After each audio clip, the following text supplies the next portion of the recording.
विघ्नहर सहकारी साखर कारखाना बंद ठेवून स्वर्गीय अजितदादा पवार यांना भावपूर्ण श्रद्धांजली।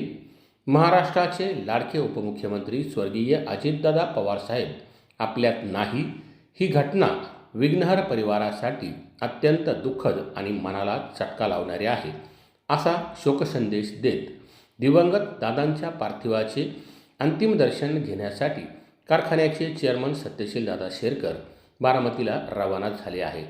आज या दुःखद प्रसंगी कारखाना कार्यस्थळी विघ्नहर कारखान्याचे व्हाईस चेअरमन अशोक शेठ कोलप यांनी विघ्नहर परिवाराच्या वतीने शोक व्यक्त करत संपूर्ण कारखाना बंद ठेवून स्वर्गीय अजितदादांना आदरांजली वाहिली।